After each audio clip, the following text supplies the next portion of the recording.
if you're in an accident and the other party's urging you not to call the police, that's almost like a red flag. That's the police. That's the indication that you need to absolutely call the police. Yeah, and they probably have problems and they don't want the police involved because it's going to affect their license or it's going to affect their insurance. Yeah.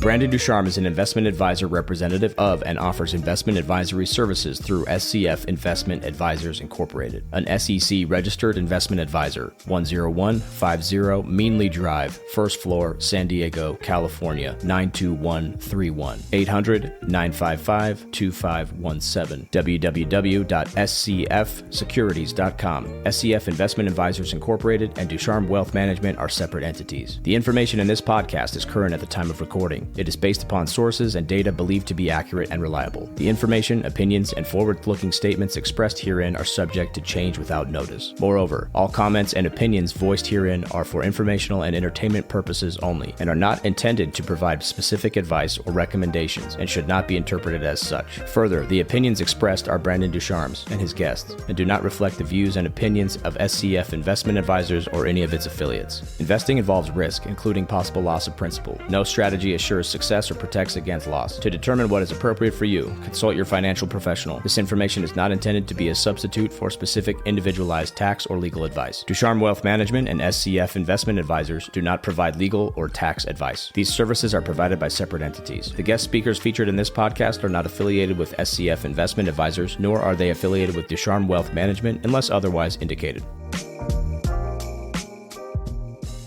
In college, it was a full-time, although I worked 20 hours a week all through college. Other than that, I was in college, in school. So, every day. Yeah. Took a little bit of Sunday time off, actually. But so when I went into law practice as a brand new lawyer, I was used to that, around the clock type effort. Mm-hmm. And so, yeah. Yeah. So other than just being at work, however, my first job, it was a larger firm and they had mandatory minimum billable hours, and in order to get the mandatory minimum billable hours, you've got to work about a third more than that. Okay. Because you can't bill for every minute that you're in the office. It's just when you're working for a client on a client matter. Mm-hmm. And so that I know there were three of us hired at the same time, and the other two, I was married and had a child, and the other two were single, and they worked until 8, 9 o'clock every night. They worked Saturdays and they worked half of their Sundays, and it was unbelievable. So by the time you do the work, the spare time you have, you don't do any more law stuff. Yeah. There's no time. You have to spend some time with your family and stuff like that. Well, and that's where I say, so like I'm lucky that I got to do that under the pretense of this work for me, Yeah. So even, if I'm after my kids go to bed at night, if I'm looking at more stuff and I'm researching and I'm studying or whatever, it's work, Yeah. But then when I have time away from work, I don't have to be like sharpening my skill further. Yeah.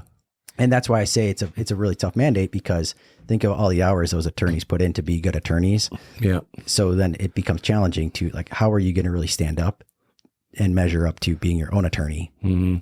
When you don't have thousands of hours, studying this one, particular area of law. You have an hour of, YouTube University or something. And it's tough. It's tough. So you need good people in your corner. In financial planning and investments is no different than, I think, law. I always say I have a love-hate relationship with attorneys, right? I love the work a good attorney does. I just hate having to pay for it sometimes. Exactly. But a good attorney is always worth it, in my opinion, right? So a good attorney is worth every penny you're going to pay them. And I pay attorneys every year on stuff. But one of the areas that I think a lot of people come in close contact with, that they need attorney representation, that they need quality attorney representation, and they need it relatively quick. They don't have a lot of time to think about it. And so it becomes jumbled of what do I do and how do I manage that? And that is when there is some kind of what is referred to as personal injury, right? So you get in a car accident, you get hurt somewhere, and all of a sudden there's medical bills piling up. You're out of work potentially because of it, and there's all of these complexities. Meanwhile, you have a marketing apparatus around this whole industry of personal injury attorneys that is like somewhat comical. Mm-hmm. They're almost always meant to be funny. I noticed a couple of buses the other day. Two buses, one with one attorney on it and one with another attorney on it. Yeah, it's like anyway. It struck me as comical. Well, I've actually thought of advertising on buses. Yeah, well, I just think if you look at all of the different ad campaigns people have done across the country as personal injury attorneys, there's some out there that are they're markety, they're salesy, they're, you know what I mean? They're tongue in cheek, they're whatever. I got to say, gimmicky. Siegfried and Jensen does a really professional job with their ads.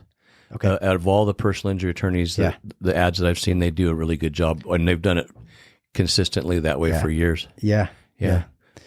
But they have a very, very large marketing budget, annual budget, and they can't you can't back off of it, because once you create that machine and then you hire people to do that, you've got to keep it going. So they just have to keep pouring money into it. Well, which means you have to take on more cases, you have to take on more caseload, and then that caseload you have to set, you kind of, and this is the unspoken thing that people may or may not realize, you have to kind of settle that relatively quick, I would think, because you need to get the payment so you can pay for the apparatus that is the market. I call it the PI pipeline, personal injury pipeline. Okay. And at the beginning of the pipeline is when a client hires you. Okay. And at the end is when the case settles, or either by settlement or trial. Yeah. And you have to, and cases take an average of 9 to 18 months, depending upon the type of case and whether you litigate or not. And so you're always bringing in new cases, and then you're working on the pre-litigation end of it.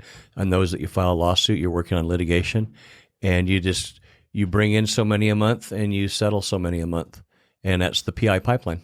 And it's a little bit like you have to. It's like riding a roller coaster, because there's good months and there's bad months, and so you have to wear a seatbelt. Okay. you gotta wear a seatbelt if you want to do PI. So let's talk through the lens of the public, right? They just got, let's say somebody just got in an accident, whether it's a traffic accident or wherever. I think probably most common is a traffic related accident. Auto accidents are the most common, for sure. Common. Highest percentage. So what's the, let's start right at the scene of the crime. Scene of the crime. I'm sitting at a stoplight. I just got rear-ended. Now there's the crash. I mean, what's the first thing I should be? Okay. Well, you're in an accident. You're injured in an accident. And the first thing is to make sure that everybody's okay. And not to just jump out into oncoming traffic, because actually some people get injured after an accident, not in the accident. Okay. And so you have to be careful and aware of your surroundings. And then if you can safely, after you've checked everybody, safely get out of the vehicle and onto the side of the road. And it's better to let law enforcement come and see the vehicles where they are, so that they can take photographs. It's also if somebody is injured seriously enough, you need to call 911 and get the ambulance coming to the scene and have them off to the side, and then take your own photos. Photographs, now that we all have cell phones, photographs make a major difference in the ability to settle claims fairly. Several years ago, before we had cell phones, people would be in accidents, and the only photos that were taken were by the police. And the police often only take photos of the serious accidents. And so without being able to prove the damage to the vehicles, it was hard to prove force. Right. Because in personal injury cases, you have to prove both fault and force. If somebody's injured, let's say you got rear-ended, and you think that you got rear-ended at 20 miles an hour, there's a way to determine actually how hard you were hit. And it's by looking at the physical damage, not just to the back of your vehicle, but to the front of the other vehicle. And so if you don't get photographs at the scene, and that car that hit you leaves, the insurance company does not have to give you those photos if they don't want, unless and until you file a lawsuit. And so you're trying to settle a case against the insurance company with only half the information, the back of your car. And it is really surprising when you look at the back of a car that's been rear-ended, you can kind of get an estimate in your own, even a layperson with experience, you can kind of tell you can estimate how fast they were hit. But when you see the other vehicle, that can often change what you think, because you see the other vehicle go, holy, because I mean, it makes a big difference. So when you're at the accident scene, most important thing is to just gather your wits about you, check the people in your car, see how they're doing, make sure they're okay. And if they are really, even before you get them out of the vehicle, if somebody is injured, you can call 911 right from there, right from your car. Yeah. And then kind of be aware of the surroundings and try to carefully get the occupants, yourself and the other occupants of the vehicle, if that is applicable, off to the side of the road in a safe place where they can kind of just rest, and then wait for the police. And if you can safely take photos, and it's usually better once the police get there, take your own photos. And then I also tell people, so people in Utah don't know that we have what's called personal injury protection, PIP, it's for short, and it's the automobile coverage on our own coverage, and it's no fault coverage. I mean, it doesn't matter who's at fault. We could even have been at fault, or the other party's at fault, but that automatically pays the initial medical bills up to whatever the limits are we purchased, and it's the normal one is $3,000. And so people, if they're injured and they think that they don't want to pay for an ambulance, and so they bypass that and they get somebody else to take them to the doctor or even to the ER, it almost automatically shows, it suggests anyway, that maybe they weren't hurt that bad. And so if the paramedics come and the paramedics are urging somebody, you know what, you need to take the ambulance. Take the ambulance. You should not deny it. Okay. And so if you're in an accident and somebody is injured and they're trying to say, no, but the ambulance personnel are saying, no, you need to take the ambulance. We need to get you there quick. You take it because your PIP will pay for that. Your personal injury protection will pay for it. And it also helps the personal injury case. Okay. Yeah, there's a lot. You can take the same accident and the people bypassed taking the ambulance and the way it shows up in the records is they denied taking because the ambulance is probably always going to recommend you, like, out of the abundance of caution. Yep. Hey, look, you've been in a wreck. We recommend we take you to the hospital to get checked out. Yeah. If they're there, they're going to enlarge. There are people that they check them out and they say, there's and they don't really push them. Yeah. But if they can tell that they really should take the ambulance, they're going to urge them to do that. And so if you've been offered it and you don't go, that is. So they write it up. You denied. Yeah. Okay. So, do you want me to kind of continue on, or do you want to ask me more questions on that, or kind of going down that pipeline? Yeah, I think so. If you're at an accident, what I'm hearing is the first thing you do is just you protect life. You always protect life. That's the first thing always. But then after that, is there a follow-up question I have is, tell me about why somebody would or wouldn't want to just call 911 when they've been in an accident. Why they would or they wouldn't. Yeah. There's certain mandatory requirements that police have to be called. Okay. And if there's possible personal injury, by law you have to call the police. If there's property damage over a certain threshold, you have to call the police. Like $1,500 or something. It keeps changing, but it's about $1,500. So if you're in an accident and it's just a scuff, nobody's injured, you can go ahead and exchange, pull off the side of the road, exchange insurance information, and leave. And there's no requirement that you call the police if that's the situation. But if it looks like, holy smokes, man, my car, it's a $2,500 deal. I've been hit. I can tell that the bumper's messed up. If it's a truck, the tailgate. You need to call the police. And it also helps with your insurance if there's a police report. Okay. And sometimes people, when they're in an accident like that, they don't know that they're injured right off the bat. Yeah. And they later go, holy crap, I thought that was going to go away.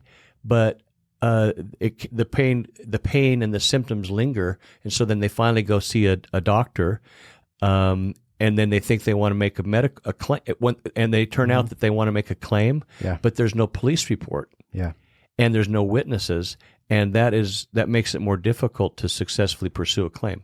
So it's better to err if it's just a small little scuff. You don't need to get the police involved.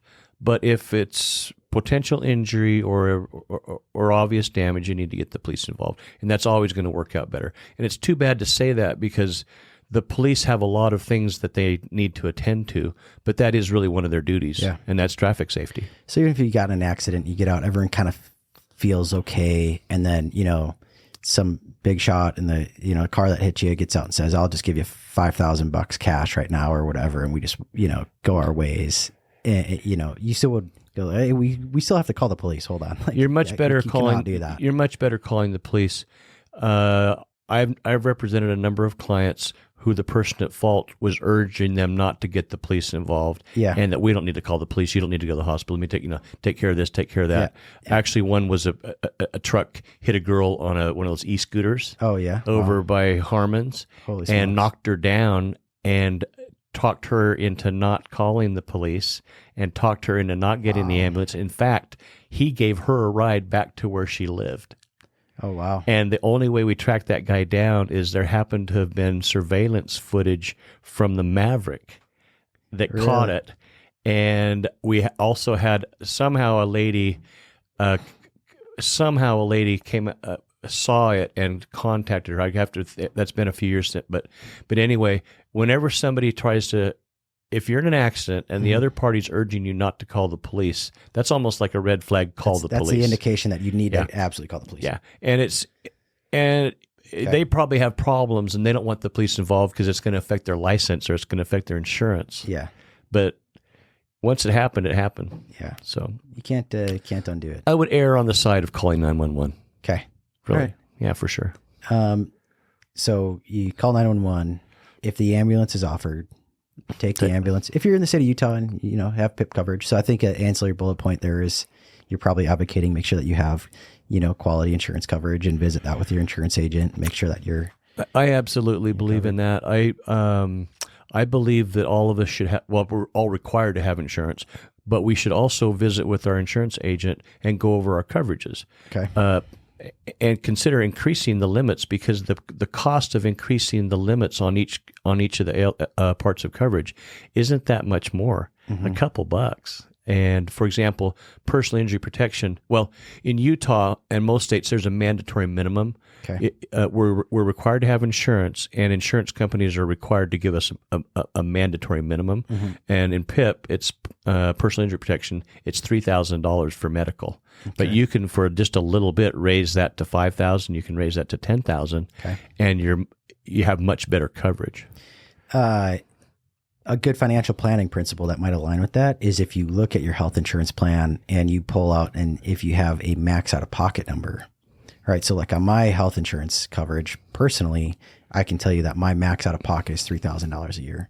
So in my case, I probably wouldn't want to go more than $3,000 because I know that PIP would cover the $3,000. That would be my out of pocket to my health insurance company. And now the health insurance is there to pick it up. So even if it was only an extra $10 or $15 a year, I may not want to buy more PIP, but you would only know that if you take the time to go pull your health insurance and understand what your insurance coverages are there to make sure that your insurance policies are working together. Exactly. I think that's a great comment and a great observation because, you can match up your automobile coverages, your PIP, with your health insurance deductible, and not leave yourself a gap. Because once your PIP is exhausted, then your health insurance will kick in. Yeah. And that helps out. And so, so there's what about the people that don't have insurance? Like not that you or I or the people. So not if you're the victim. Insurance? Not if you're not the victim here, but so the uninsured motorist end, right? Like you get hit by somebody that doesn't have a license, didn't have insurance, or maybe they had insurance but they had state minimums, which is how much is state minimums in Utah? $25,000 is the bodily injury. $25,000. Well, is not much.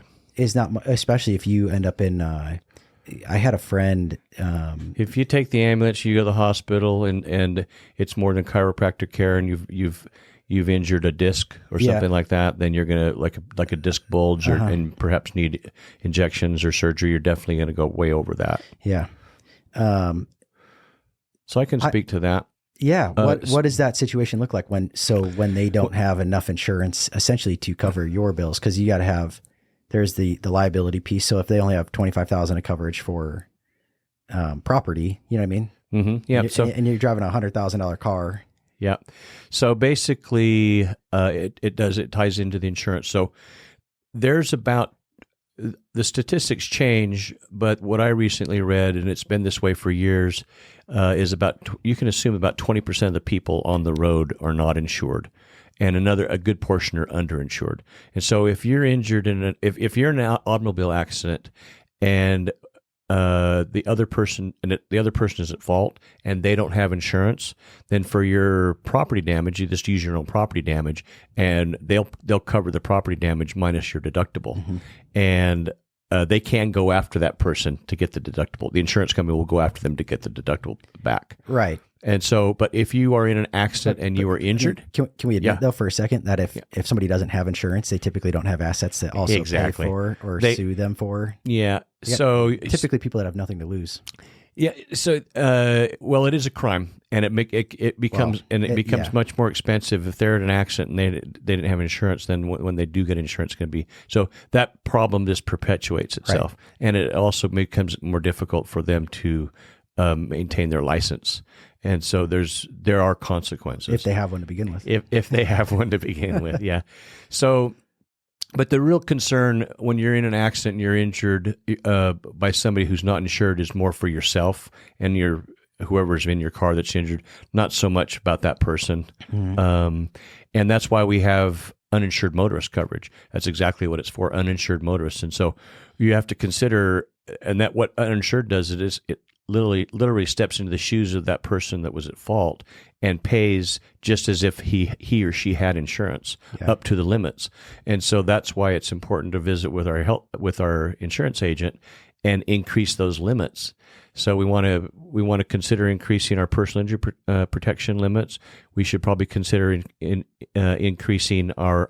When I say increase above the mandatory minimum, right? Because the mandatory minimum for uninsured is also 25. It matches up with the bodily injury, and if that person if we're in an accident and we're injured due to the fault of somebody who has low limits, and our damages often you can foresee that they would be more than those limits, then we should also consider increasing our underinsured coverage, because that's what underinsured is for, where they had insurance but our damages exceeded that. Yeah. And so if they pay out their limits on their bodily injury and our damages exceed that, then our own we make a claim with our own company, and they will pay the difference, what's missing in those damage, up to our limits. Yeah. But if we had low limits, I just settled a case like that just last week. The girl was seriously injured. The party at fault had 25, and the party at fault had 50, and she had 50. But her injuries exceed both of those, and so she actually has a permanent injury. So she's going to go on, and it changed her course of life. So it's better to increase those limits. Yeah, she's had to change her employment because of it. Yeah, that's life changing. Yeah. So because you put these cases together, when you're in an accident, you start keeping track of all costs. You want to quantify all damages, right? So loss of wages, hospital bills, doctor follow-up visits, specialized treatment, all this stuff. What kind of stuff? One of the things we touched on briefly is when I talked about, okay, well, my PIP, it would be at 3,000 because that's my max out of pocket of my health insurance. But health insurance doesn't always cover everything, right? There's limits to what health insurance covers. It's typically not as much in the dollar amount, but in the type of care. So tell me about where you see like a miss that people come up with, or where there's expense that there's exposure.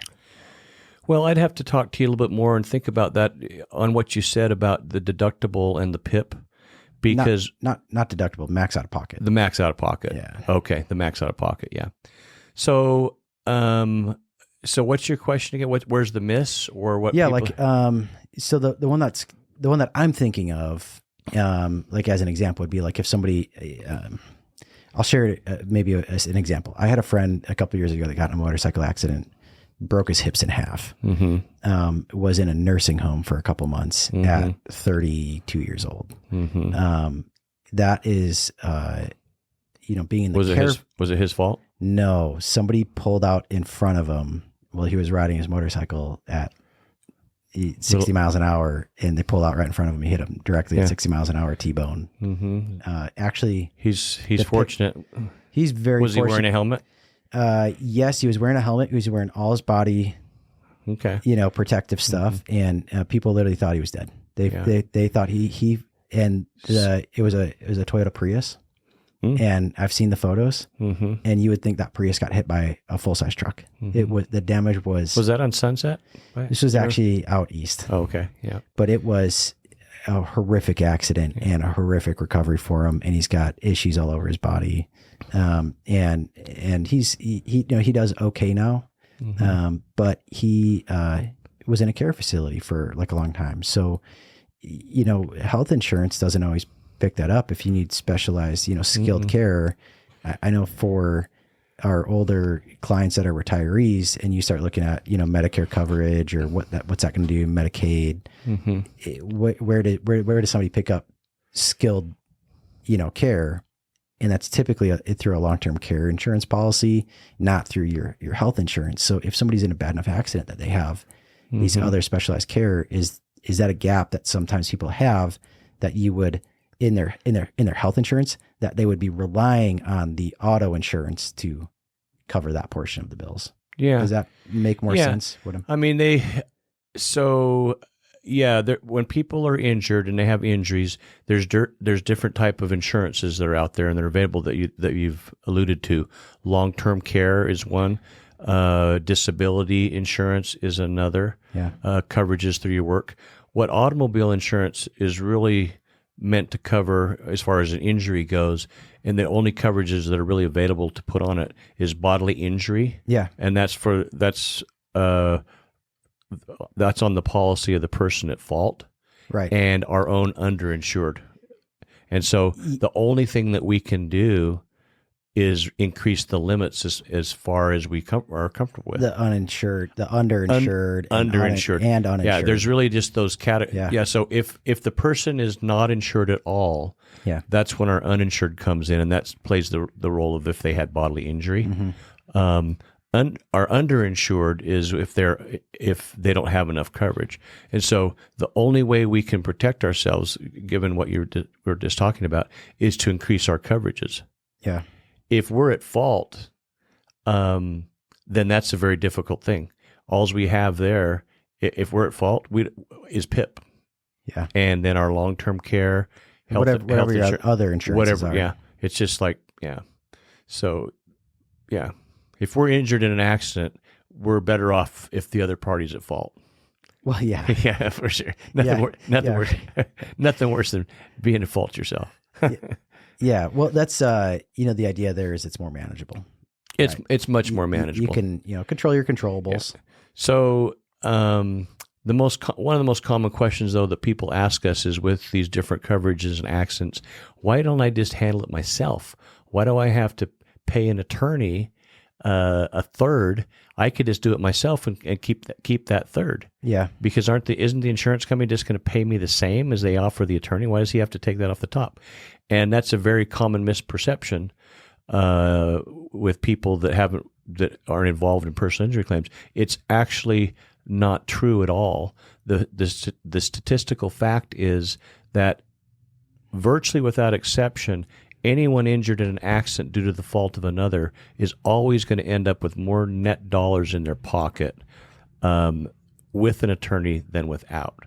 And I say net dollars because there are costs that have to be paid. They have to pay back their medical bills. If they settle it, they pay back their medical bills. And the reason for that is pretty simple. It's because lawyers who are experienced in personal injury know how to maximize all the different types of damages and know how to prove those damages. Yeah. And you alluded to some of those. There's medical bills, past and future. There's wage loss, past and future. There's sometimes diminished earning capacity, which I just talked about. Yeah. That client that she has a lifetime diminished earning capacity. Mm-hmm. Yeah. It's actually tragic. Yeah. And so anyway, yeah. It's accidents suck. They really do. And personal injury is just a terrible thing to have to deal with. Tell me how somebody, so going back to, earlier example, so you're in the accident, you do the right things. You make sure everyone is, not at, urgent threat of loss of life or limb. You get the police there, you take the ride in the ambulance, you do, you know what I mean? Now you're there. You're probably at this point, you probably ought to be thinking to yourself, if you ride in the ambulance, you probably should start thinking at that point, I would think, I'm going to probably need an attorney on this one, So the earlier an attorney gets involved, the better. Right. I don't know if it's the most. I don't know if that's the healthiest thing to think of first. Like, I'm going to get an attorney. I think, but certainly as soon as the shock of the accident has worn off and you kind of have your senses, it's normal for them to think that they may need an attorney. Okay. And a lot of folks have to go through an accident one time without an attorney to actually have that thought come to them early. I guess what I was alluding to was like, if you take the ambulance ride, that's probably your threshold where you can kind of know in the back of your head, when your wits come about you, like, I took the ambulance ride, I'm probably going to need. You need to start getting serious about getting an attorney. Well, there's several other things besides the ambulance. So the ambulance certainly would trigger something. Yeah, I was injured bad enough to take the ambulance. I'm probably going to need an attorney. The real question is whether or not it's likely that the person meets one of the 6 threshold requirements to have a personal injury claim. Okay. In Utah, in all states that have no fault coverage through PIP, okay, that coincides with meeting the threshold. Okay. And so if somebody's in an accident and they don't, for example, have more than $3,000 of bills, they don't have a personal injury claim. So I'll tell you what the 6 ways are. And the first 4 you don't want to have happen to you: death, dismemberment, disfigurement, or disability like impairment, like a bulged disc. The other is a broken bone. Okay. And the most common are the 6th one are medical bills of $3,000 or more. Okay. And so if a person is in an accident and any of those things are likely to have happened, have happened, or are likely to happen, they need an attorney. Okay. Because in every one of those situations, they'll end up with more money with an attorney. Okay. So, and so if you took the ambulance, an ambulance ride is about $1,500, and the hospital is about $1,000. Yeah. So you're already most of the way there. You're most of the way there. So people, it's more people who they're in an accident. It wasn't that serious. They did call the police. They kind of don't feel too bad. And a few days go by and they decide, they're going to go to the doctor and see how things go and maybe see a chiro a couple times. If they really turns out they don't have any injury, then they don't need a lawyer. Yeah. But even going to a chiropractor, you can get from 0 to threshold in about 8 weeks. Yeah. I mean, just normal treatment from a chiropractor. Yeah. And I don't advocate, and I don't think most attorneys do, person should never get treatment just to reach threshold because the care has to be reasonable and necessary. Mm-hmm. But if they're going to reach one of those, if they're going to reach threshold in one of those 6 ways, and obviously death is pretty obvious, or dismemberment, that's pretty obvious. Yeah. They should call an experienced personal injury attorney. So how does somebody find aside from shouting out your website here or something, how does somebody find a quality? Like how do How do they phase through that? Because you hear the horror stories where, there's like the PI attorneys that walk up and down the halls of the hospital, or, you know what I mean? Yeah, like, there are those. It's, or, all of a sudden people start showing up at your house or making calls to you because they figured out somehow that you were in an accident. So it's almost as, there's this weird thing, like you'll get marketed to by attorneys. Yeah. They're out there. There's a lot of personal injury attorneys. How do you screen them to like try to figure out if you're working with a good one or not?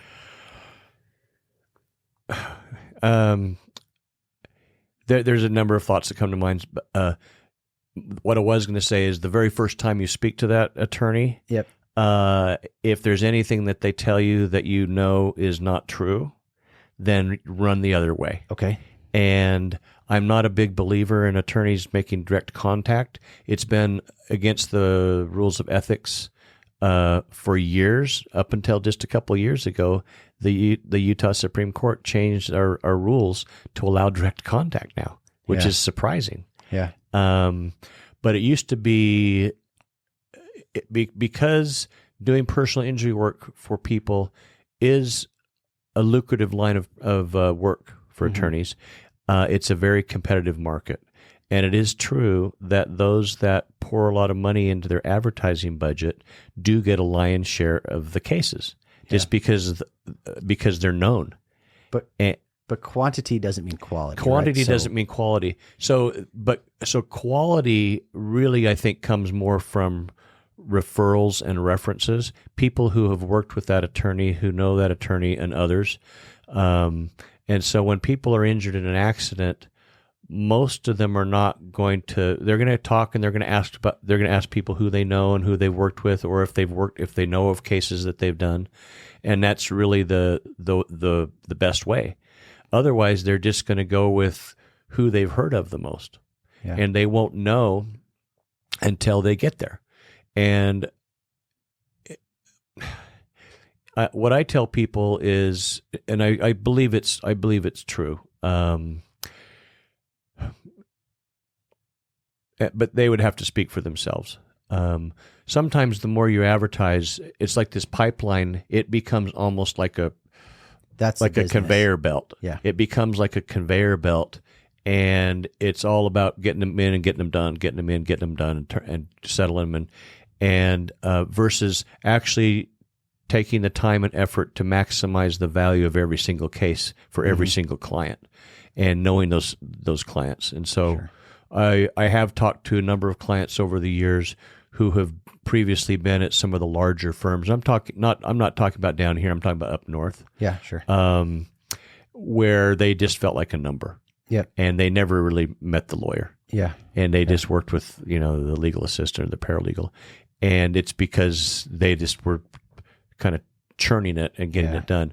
And I feel like a firm that has the experience and the resources and the ability to maximize the value is the way to go. And that's who we are. That's what we do. I've personally handled well over 1,000 cases of every type that you can think of in personal injury. Not just auto accidents, but truck accidents, motorcycle accidents, boat accidents, golf cart accidents, swimming accidents, slip and falls, dog bites, product liability. I used to even do malpractice. I don't do malpractice anymore, but I started out by doing insurance defense. I actually worked for the insurance companies. So in personal injury cases, there's two sides, the plaintiff side and the insurance side. Sure. And out of law school, that's why I worked for a larger firm. The larger firms do insurance defense. And I used to believe that all the plaintiff's claims were all bogus. Right. Yeah. And I thought that the plaintiffs and the lawyers and the doctors were all kind of in cahoots. That's kind of what they want to make you think. Yeah. But I knew some good lawyers and some good chiropractors and some people who had been on that side, and I knew they couldn't all be in cahoots. And so about 30 years ago, I started doing the plaintiff side. I've been practicing for quite a while. Yeah. It's been a number of years. Yeah. Yeah. Do you have can you tell me about any questions that you think are worth asking an attorney you're interviewing for a personal injury case? Like to give you maybe an example of a question that I get sometimes that I think is savvy is when somebody asks me, well, how many clients do you work with, or do you have a limit of how many clients you'll take on eventually? And, you know, to alluding to what you said earlier, they're typically trying to ask me in a roundabout way, am I going to be a big, you know, a big fish in a small pond here? Am I going to be a small fish in a big pond and never hear from you? What's kind of the experience going to be like? Is there a list of a couple questions maybe that you've heard over the years that you thought, no, that's a pretty good question? There's a lot of questions. So many questions. I didn't come with a list, but all legal cases typically have at least one lawyer and at least one paralegal. Okay. It doesn't matter the size of the firm. And so the more clients that a firm has, the more lawyers and the more paralegals they're going to need. Okay. Because only each team, and it could be more, but there could be a lawyer and a couple paralegals that work on a case. And some firms have it divided into pre-litigation, where you're working just with the insurance company, and then another team working on litigation, meaning they're filing suit, they're doing depositions, they're filing motion, they're going to court. Some firms like us, we do the whole thing. Sure. And most do that. But each team can only handle about 40 cases. Yeah. To effectively move those cases through what I call the pipeline. Yeah. Because it's just, there's certain things that have to be done in order to make the case successful, and they're not even ripe I call it ripe to resolve. They're not ripe to resolve until the person's medical condition is stabilized. But there's a lot of things that need to be done during that time.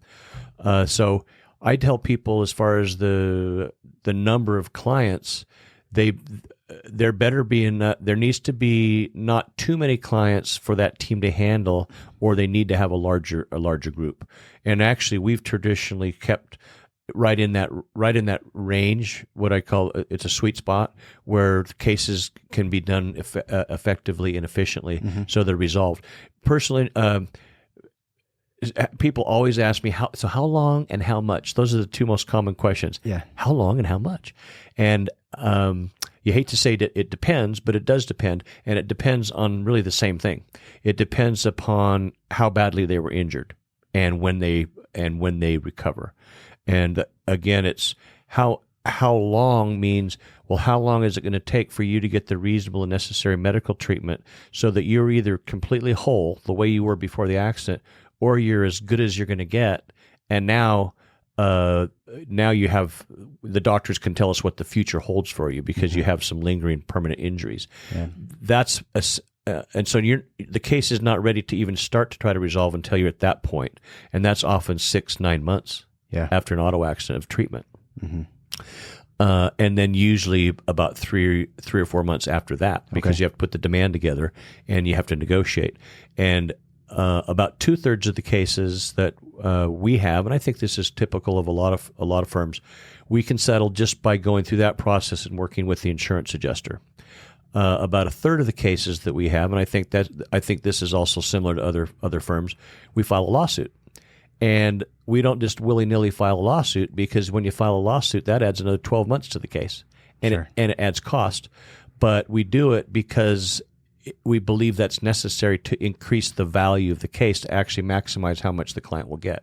If the insurance company is willing to come up into that range without filing a lawsuit, then we can settle the case. And that range is determined. How is the range determined? Well, first of all, it's determined by what state you're in. Utah's not an awesome state for personal injury values, because it's based primarily on past jury verdicts, and it's based on prior mediation settlements and insurance settlements. And I had a case where I had a client. She was injured in Utah, and then she was later injured. She was later just a passenger in a vehicle in California, where she watched her daughter get injured. In California, you have a bystander statute where you can get compensation for watching somebody get injured, a loved one. Okay. I got more for her at a California settlement as a bystander who watched her daughter get injured in a car than I did for her, the same person, for an accident here in Utah. That she got injured. Yeah. It's a kind of interesting, but the value of a case does depend on the state, big time. Yeah. And the location in the state. So it's a double-edged sword, though, because everyone will say, well, that sucks and that seems really unfair to people. But then people also say, insurance already costs so much. Insurance needs to stop going up. And those two things can't coexist. You can't have extremely high payouts on insurance and also cheap coverage for everyone. Yeah, it's a tough thing. It's an interesting. In some ways, it's okay that we're in Utah. Okay. We have lower valued cases because we have lower jury verdicts because we don't have runaway juries with verdicts as much in Utah. What's a runaway jury? A runaway jury. I don't necessarily mean a runaway jury, more of an excessive verdict. You're going to get excessive verdicts in larger cities. Okay. I think you can get some pretty good verdicts in Las Vegas, for example. Okay. Los Angeles, San Francisco, Chicago, New York. Those are places where you get some pretty big verdicts. Similar cases, bigger than you would even in Salt Lake. Gotcha. Because it's made up of the population, and the jury gets all So basically, those are the two biggest questions: how much and how long, and how much. And the how much really is dependent upon how badly they. First of all, assuming that the other party is 100% at fault, then it's based pretty much on how badly they were injured and what their other damages are. And people say, "Well, how much am I going to get?" And I say, "Well, when your case gets to the point where when we're ready to file the demand, I can give you a pretty good estimate. But sure. I can tell you this: I'm going to get as much for you as possible because the more I get for you, the more I get for me." And that's absolutely true for all personal injury attorneys. Yeah, it's because we don't get paid on an hourly basis. Yeah, so your interests are aligned. Yeah, so the person is pushing the case the best they can to get it as much value as possible. Mm-hmm. Mm-hmm. So there are a lot of other questions, but those really are the two most common. Do you think my overall philosophy on personal injury that regardless of how much the settlement could be or you would get, it's never truly enough and it's never worth it? You'd never want a personal injury settlement in your life. No, yes, I totally agree with that. I do not like to see accidents. I do not like to see people get injured. It actually does affect me. And you would never go out and make a living of it. I actually have had 2 clients though that did make a living of faking accidents. Okay. I fired them. You don't really fire your client, but I did fire them, so to speak. Yeah. Because they were fraud. But for real, people do not. When you get compensation from an injury, you don't go, "Whoo-wee, my ship has come in." No, it's like you feel that there's justice. You feel like there's compensation in the best circumstances. The best outcome is you can feel okay about there being justice, and you are made somewhat whole. Yeah, you're never close usually, to whole. It's, usually not made whole. If you have a dismemberment or a disability or God forbid a death, like that's the whole idea. You can't be made whole on that, and so you have to you don't have to do anything. You want to try to avoid injury, right? I mean, that's like the payout on this stuff's never worth it, and it That's why when I speak to people about auto accidents, I focus a fair amount on how to avoid them. Yeah, because it's important to avoid accidents. Because when we're in an accident and we're injured, and then we get compensation from the other insurance, it's nothing that we would go out and want to do again. Yeah, it's just not like that. It's like, okay, there is some justice in the world. I feel, and sometimes it's better than others. Sometimes it's worse than others. And there are some clients who go, "Whoa, holy! I did not know." And there's other clients like they feel okay, but it's just not what after they went through the whole thing. Yeah. So, and I think that's the case with all attorneys that do personal injury work. We all know that same thing. Some cases work out better than others, and some don't. But you would never, ever want to do it again. Yeah.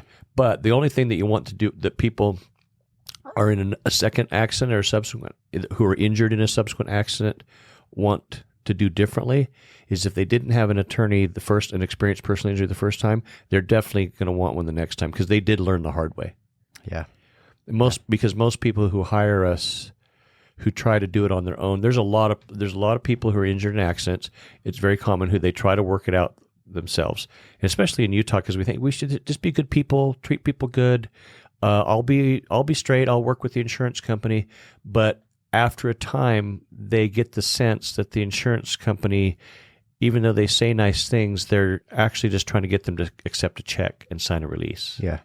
And some adjusters are better at it than others. Some actually are pretty obvious that they're just trying to make people go away. Yeah. And so a big chunk of people that end up hiring us, and I think other firms too, is they knew they were getting the runaround. Yeah.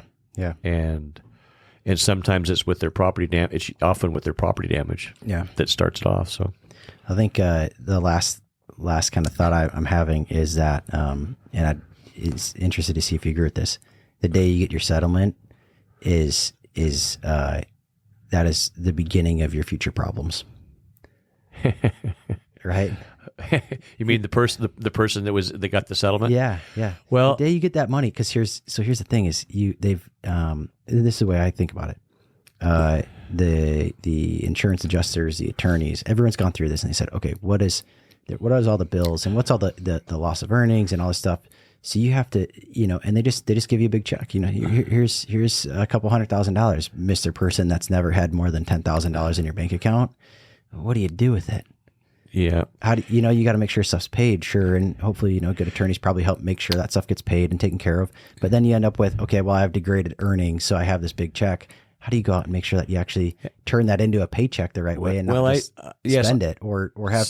And we both know what happens too when somebody gets a settlement is everyone else comes out. Hey, remember we're old pals. I heard you just got a big check. I think people really do need to see people like you. Yeah. I think people who are in accidents and when they get a settlement, they need to come see a good financial advisor like yourself, so that they can take some of that money and invest it in something that's going to grow and be safe. I did have a client. This is early on in my career. We got a settlement for him, and I guess I was still in Alaska. How can that even be? Because I was doing it. I think it must have been a probate case. Yes, it was a probate case. His dad died, and we got him some money. But it's the same as if it had come from a personal injury. Yeah, it's sudden money. He got sudden money. He and his brother went to Seattle on a drunken binge, had an auto accident, killed a guy. And it totally, because they never had that much money before. People who come into some money from an auto accident or any other source, from any other reason, they need to come and see someone like you, so that you can go, so that they can learn what their options are. And I think that's a really wise thing for them to do. Some people, what I like to see people do, because sometimes a settlement allows them to buy a house that they never were able to buy before. Mm-hmm. This is in bigger cases. So there is that. People do get injured, but sometimes their settlement is such that they can actually now put a nice down payment down on a house and move from a rental into their own home. That actually that's an awesome thing. Mm-hmm. And so there are those for sure. I will tell you there's strategic financial decisions on how to put that plan together for somebody, even if all the money's going to be used or most of it's going to be used to purchase a home or make a major purchase or pay off debt or whatever. There's still a lot of strategic decisions that need to be made and education that needs to be provided. And someone needs to take on the responsibility of looking out for somebody like that. You always need to have somebody that's got your back. Yeah. Even myself, I got professionals in my corner that I trust and I know have my back.